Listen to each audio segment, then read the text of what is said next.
పాపన్న గౌడ్ 375వ జయంతి కార్యక్రమానికి వచ్చినటువంటి అందరికీ కూడా కృతజ్ఞతలు తెలియజేస్తూ ఇవాళ తెలంగాణ రాష్ట్ర ప్రభుత్వం ప్రతిష్టాత్మకంగా ఒక రాష్ట్ర పండుగగా సర్వాయి పాపన్న జయంతి కార్యక్రమాన్ని నిర్వహించడం సంతోషకరం. ఎందుకంటే మరుగునబడ్డటువంటి చరిత్ర ఇది. ఒక బందిపోటుగా పాపన్నను చిత్రీకరించినటువంటి ఆనాటి ఆధిపత్య అగ్రకులాల దౌత్యానికి మరి వాళ్ళు చేసినటువంటి దౌర్జన్యాలకు ప్రతీకగా ఆనాడు నిలబడి కొట్లాడినటువంటి ఒక మహావీరుడు ఇలా సర్దార్ సర్వాయి పాపన్న గౌడ్. సుమారుగా 11 కోట్లకు పైగా జయించినటువంటి గనుడు. మొన్ననే ఈ భువనగిరి కోటకు వెళ్ళి ఆ యొక్క పాపన్న చరిత్రను తెలుసుకొని దాన్ని సందర్శించడం కూడా జరిగింది. అదేవిధంగా ఇక్కడ ఉన్నటువంటి సర్వాయిపేటలో కూడా పాపన్న ఆనవాళ్ళు చరిత్ర ఇప్పటికి కూడా సజీవ సాక్ష్యాలుగా మనకు ఉన్నాయి. ఆనాడు మరి ఇక్కడ ఒక 12 మందితోని సబండ వర్గాలకు సంబంధించినటువంటి కులాలు చాకలి, మంగలి, తర్వాత ముదిరాజు, గౌడు, తర్వాత దూదేకుల ఇలా రకరకాల జాతులన్నింటినీ కూడా మిళితం చేసుకొని 12 మందితోని ఒక 12,000 సైన్యంగా దాన్ని మలుచుకొని మరి గోల్కొండ కోట పైన దండయాత్ర చేసి పోరాడి మరి యొక్క గోల్కొండ కోటను ఎట్లా జయించినాడో కూడా చరిత్ర ఉన్నది.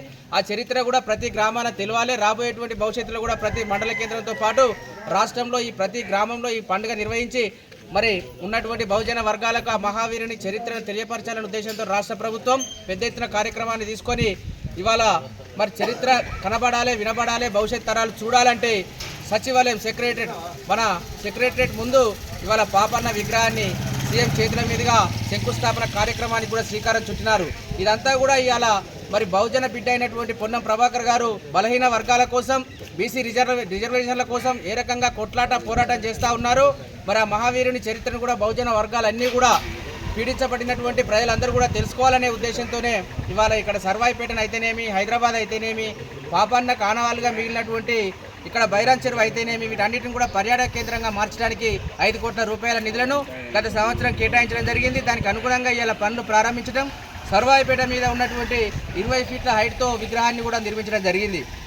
కొన్ని అనివార్య కారణాల వల్ల ఇవాళ అక్కడ ఇనాగ్రేషన్ కార్యక్రమం ఉండే, తిరిగి ఆ కార్యక్రమాన్ని కొన్ని రోజుల్లో తీసుకోవడం జరుగుతుంది. పెద్ద ఎత్తున ఇక్కడ ఉన్నటువంటి గ్రామాల్లో ఉన్న ప్రజలు కూడా ఆ యొక్క సర్వాయిపేటను సందర్శించి కొమ్ముగుట్టలో ఉన్నటువంటి ఆ చారిత్రక కట్టడాలను కావచ్చు, అక్కడ పాపన్న ఆ పోరాటాన్ని ఏ విధంగా ముందుకు కొనసాగించిండో, ఆయన ఏ ఏర్పాట్లు చేసుకొని అక్కడి నుంచి రాజ్యాన్ని విస్తరించుకుంటూ కోటలను చేయించుకుంటూ వేయడని చెప్పి తెలుసుకోవడానికి ఆసక్తిగా మీరు అందరూ కూడా కోటలను చూసే విధంగా నిర్మాణాలు కూడా జరుగుతాయి. కాబట్టి తప్పకుండా ఆ ప్రాంతాన్ని సందర్శించి ఆ మహావీరుని చరిత్రను అన్ని వర్గాలకు కూడా తెలియపరచాలని కోరుకుంటూ ఈ యొక్క కార్యక్రమంలో భాగస్వాములైనటువంటి సబండ వర్గాలందరికీ కూడా ప్రత్యేక కృతజ్ఞత తెలియజేసుకుంటూ ఈ కార్యక్రమాన్ని ఇంతటితో ముగిస్తా ఉన్నాం.